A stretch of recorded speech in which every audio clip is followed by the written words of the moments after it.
Em 1986, quando a minha condição humana começou a ser envolvida pelos amigos espirituais e eu comecei a percebê-los, torno a dizer, não porque desenvolva mediunidade, não é bem isso. Alguém de lá liga alguma coisa e as coisas terminam funcionando nesse sentido. Quando eu comecei a produzir, a partir do ano 89, 90, 91, uma série de mensagens psicografadas de espíritos para mim mesmo, eram recados de amigos espirituais, era uma coisa meio esquisita, mas foi assim mesmo. Ainda tenho muita coisa disso escrito.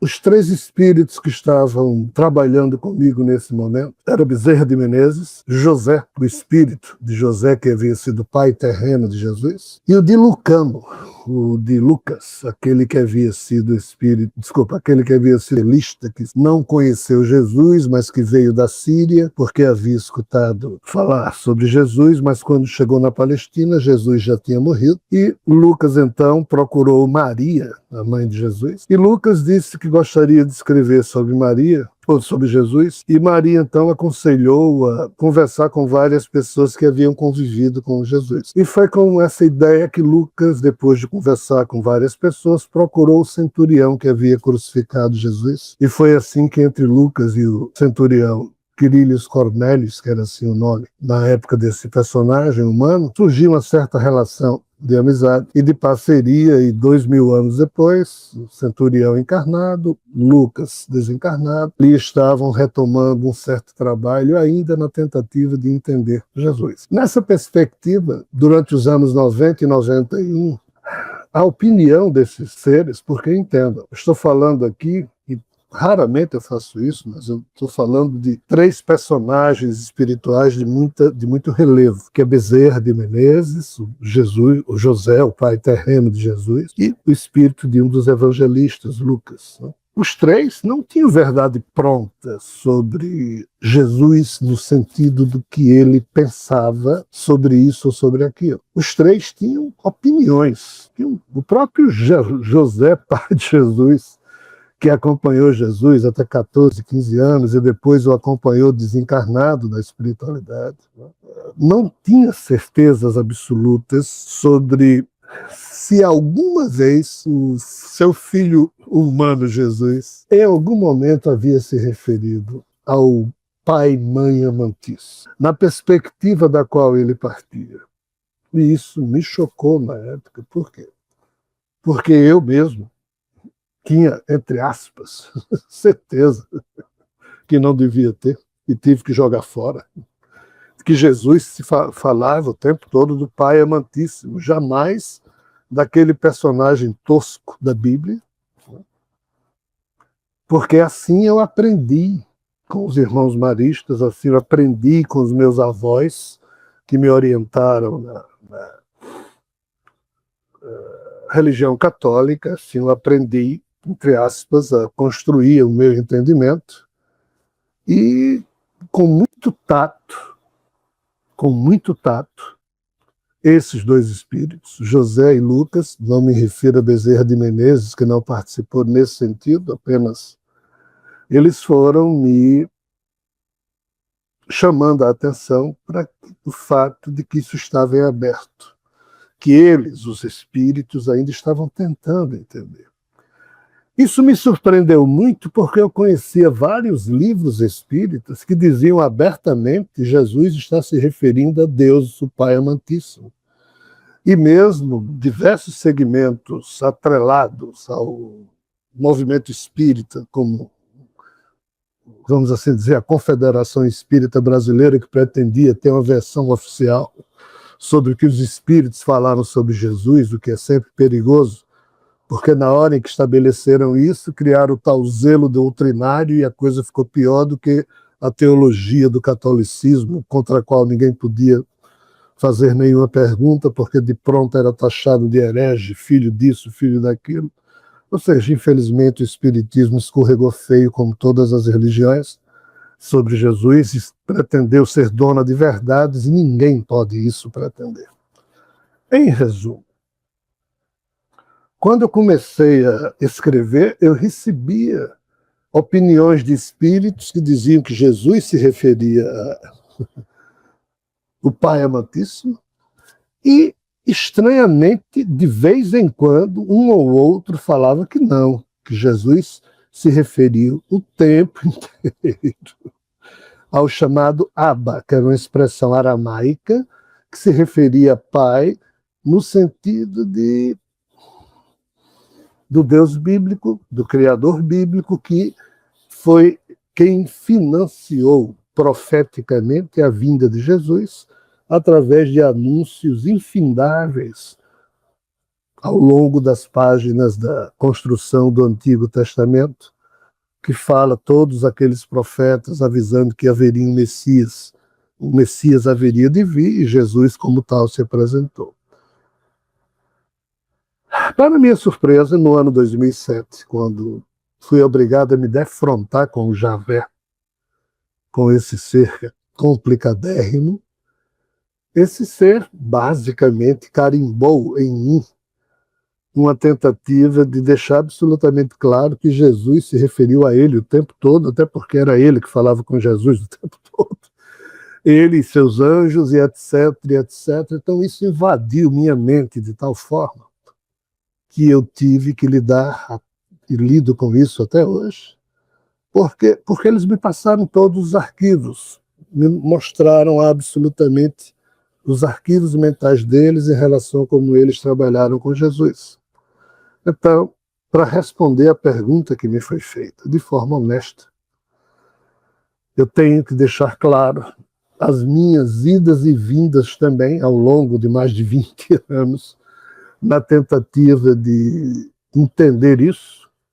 E hoje, percorridos todas essas estradas, caminhos e atalhos, eu, entre aspas, não tenho dúvida que, infelizmente, para o modo como nós humanos pensamos até agora, que Jesus se referiu ao Pai Amantíssimo como sendo o Deus incognoscível, mas infelizmente não deve ter sido, não parece ter sido.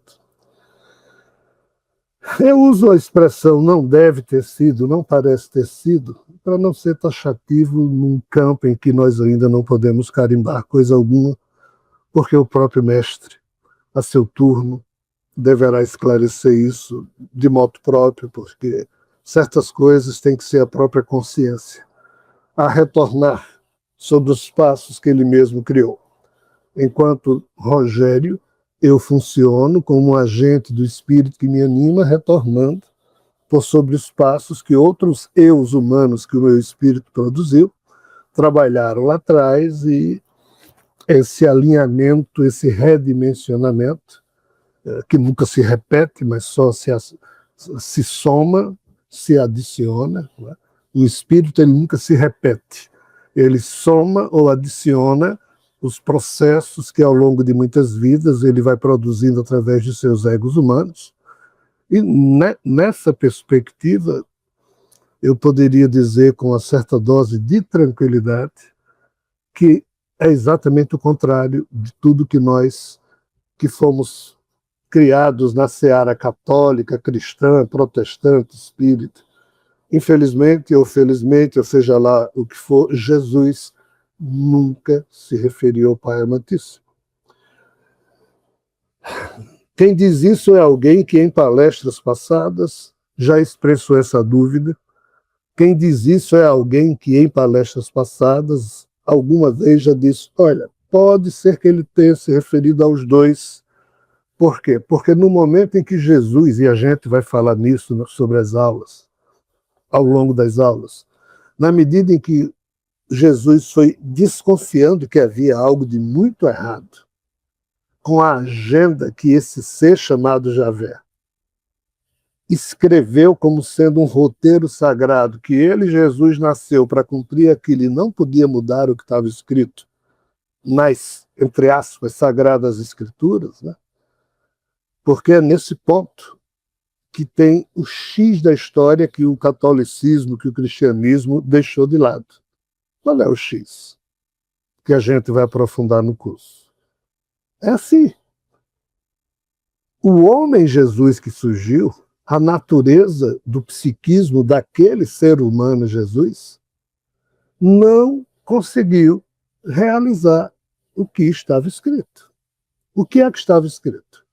Que o Messias tinha que ser violento, usar os seus poderes paranormais para humilhar, submeter os seres humanos, no sentido de levá-los de volta para o domínio de Javé, domínio esse perdido desde a época de Adão e Eva. Então, compreendam, o drama de Adão e Eva começou com Adão e Eva. E a primeira etapa desse drama que começou com Adão e Eva terminou com Jesus. Na hora em que você vê Adão e Eva produzindo Caim e Abel, e aqui deu tudo errado, aí produzem um terceiro filho chamado Sete. Então, essa linhagem bíblica de Adão, Sete, Enos, Cainã, Malalahel, Jared, Enoque, Matusalém, Lameque, Noé, Shem, Arfaxade, Salé, Eber, Faleg, blá blá blá, Abraão, Isaac, Jacó, blá blá blá, blá blá blá, Jesus. Essa linhagem, toda ela existiu como sendo um plano de Javé para produzir um povo, para dominar a terra e trazer os humanos para o seu domínio que ele perdeu na época do Jardim do Éden com Adão e Eva. Você nunca compreendeu isso? É preciso que você entenda que a Bíblia é exatamente isso. É esse enredo, esse roteiro. E o que é que o catolicismo nunca deixou claro? Que Jesus estragou o plano de Javé. Jesus se recusou a usar os seus poderes para carregar a humanidade para Javé de novo, pela força. Jesus teria que ter criado um império judaico, ou seja, quando Jesus nasceu, os judeus tinham a sua terra invadida pelo Império Romano. Então Jesus teria que usar seus poderes mentais, seus poderes paranormais, criar um super exército judeu, humilhar os romanos, dominar o Império Romano, dominar a terra inteira. Era esse o plano que Javé exigia do seu Messias. E Jesus se recusou a fazer isso. Jesus usou os poderes dele para ajudar os mais fracos. Javé ficou louco, porque Javé, as próprias regras da evolução, o mais forte ferra o mais fraco sempre, isso é assim em obediência aos ditames de Javé. Então, quando Javé viu Jesus estragar esse plano dele, coisa que ninguém na Terra entende, eis o drama. O homem Jesus resolveu pagar o preço da desobediência a Javé, e por isso ele foi crucificado. Só que o significado de tudo que Jesus fez, de ter desobedecido a Javé, aí, na hora em que a gente compreende isso, a gente percebe claramente que o tempo inteiro ele, muito provavelmente, se referiu sempre a Javé. Nunca ele se referiu a um Deus maior, porque ele passou a vida inteira dele lutando intimamente na perspectiva de se ele era aquele Messias, e ele sabia que era, aquele que foi profetizado, mas a natureza humana dele não queria cumprir com a agenda que foi destinada a ele.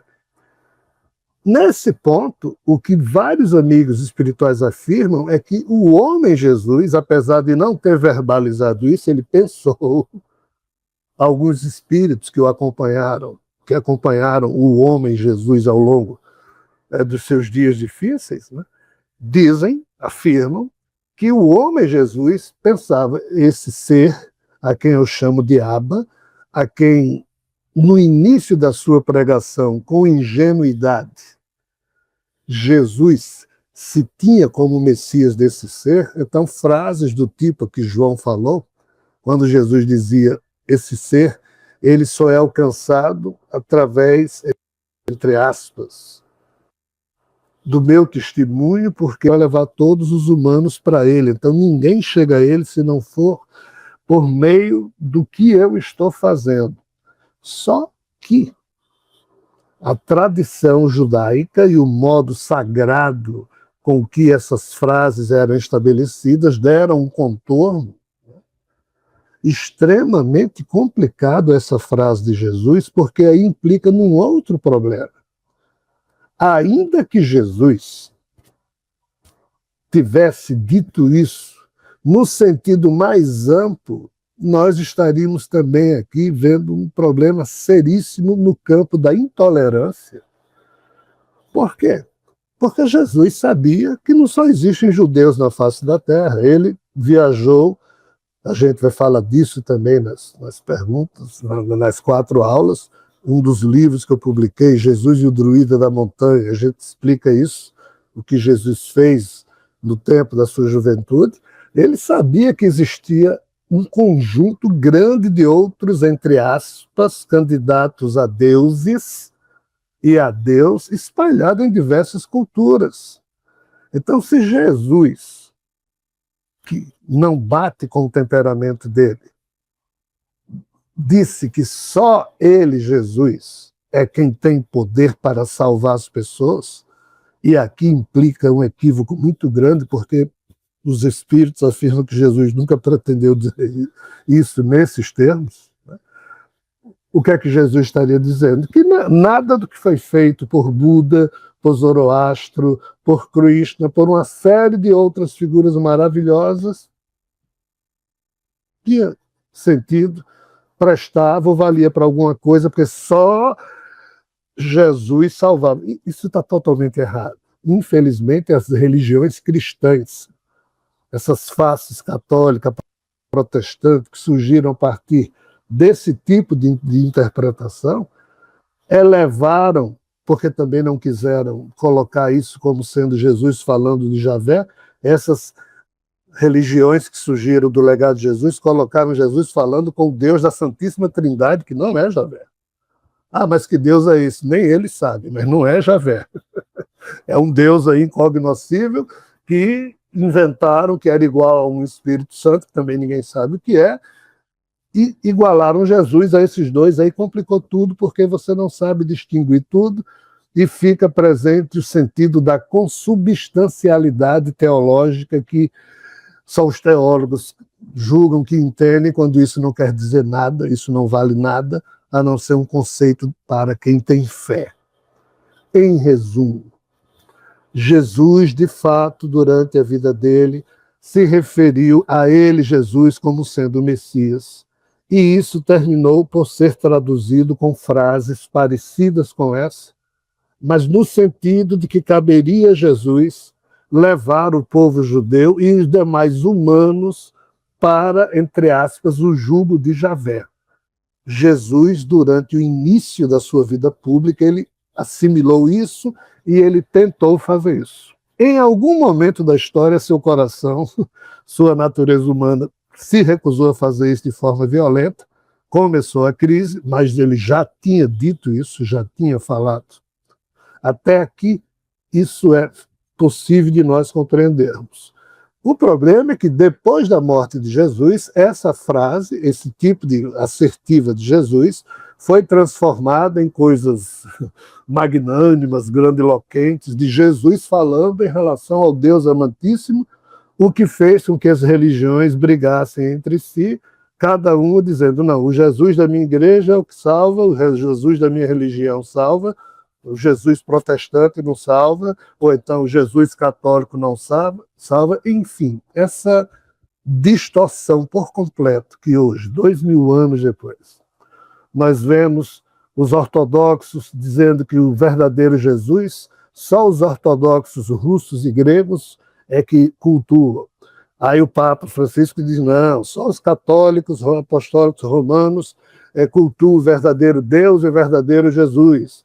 Aí igrejas pentecostalistas, protestantes, ou seja, virou uma verdadeira feira, uma colcha de retalhos, e o espiritismo, para completar, ainda apresenta também opiniões distintas. Fechando a pergunta, de fato, Jesus falou isso. Não no sentido que as religiões terminaram por assumir, para dizer com isso que a religião do catolicismo é a correta e quem não vier pelo portão do catolicismo não chega a Deus. No fundo, as elites religiosas usam essa frase para poder vender o peixe do interesse específico de cada uma delas. Mas Jesus estava se referindo a Javé e tudo indica que o tempo inteiro da sua vida ele falou com Javé. Nesse ponto, ele pensou que esse ser não pode ser o Deus, deve existir muito mais além disso, mas ele nunca verbalizou isso quando estava vivo. Aí nós teríamos que ir para o Jesus ressuscitado, porque Jesus ressuscitado, ele sim, falou de um Deus absolutamente distinto da figura de Javé. Então, eis a confusão. Nas aulas, nos cursos, nós vamos aprofundar isso da maneira que pudermos. Acesse o nosso portal de conhecimento. Conheça o Orbum, a plataforma de streaming da revelação cósmica. Dezenas de horas de conteúdo para expandir a consciência, com aplicativo próprio, disponível para Android e iOS. Tudo em um só lugar. Todos os estudos e palestras em torno da revelação cósmica, unidos em um único ponto de encontro e mais, uma comunidade exclusiva, onde buscadores se reúnem para compartilhar conhecimento, insights e despertar juntos. Orbum, a plataforma de streaming da revelação cósmica.